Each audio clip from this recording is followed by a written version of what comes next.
The public has witnessed a very differing approach to differing opinions, but also behaviour. Look at a few quick examples. Joe Lycett, the comedian, was ordered to show material after complaints, which he did jokingly, but the police basically vetted his material. Now that's like being in Stasi East Germany, right, or China.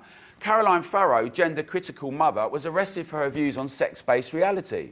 Vaughan Spruce was searched by police and arrested and criminally charged and tried for praying in public near an abortion clinic.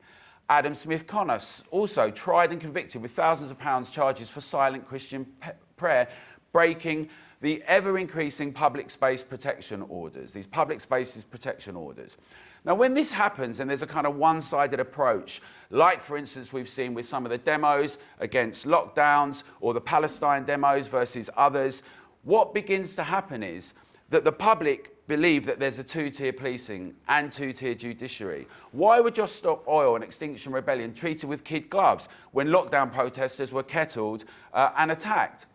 Mark Meacham was up in court for filming his girlfriend's pug in 2018. Sounds ridiculous, doing a Nazi salute. But on British streets, we've seen many people with ISIS and Hamas banners and Nazi salutes. Is it just that there's not enough police to deal with this? Should they be dealing with this? These questions get tangled and are thorny and problematic. A veteran's arrested for posting a pride swastika. Bernie Spofforth is arrested and faced 2 years in prison for sharing something from somewhere else, which he then deleted. And whatever anyone thinks about that material relating to what then happened with the riots, when Nick Lowles, the chief of Hope Not Hate, shared a post saying that a Muslim woman had acid thrown in her face and then deleted it and said, "I'm sorry," nothing happened to him. And I'm not saying something should happen to him, right? But the point is that there's a kind of not without fear or favour. So this notion of crime, lawlessness, and how the police deal with the public is essential. What we need to do, I think, ladies and gentlemen, is argue for a commitment to education, shared values and virtues, and particularly in the arena of crime and law and order, being very clear in treatment of the public in a universal way. Without it, we won't have things addressed or improved. Now, I've always prided myself on stepping up and stepping in and intervening where there's an incident, right? But we saw recently in Bishopsgate when some people tried to do that, to intervene with a bike theft, 3 people were stabbed. I still think we need to have courage. We need to all hold the line about what's acceptable and not acceptable, about moral, decent behaviour. I'm very pleased that at my nephew's school last week, someone tried to mug a couple of parents and one of the parents rugby tackled them and they all stopped them.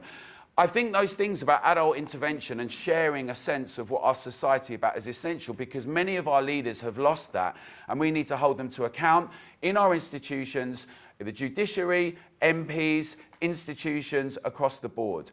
I do think it's also important that we are able to challenge things.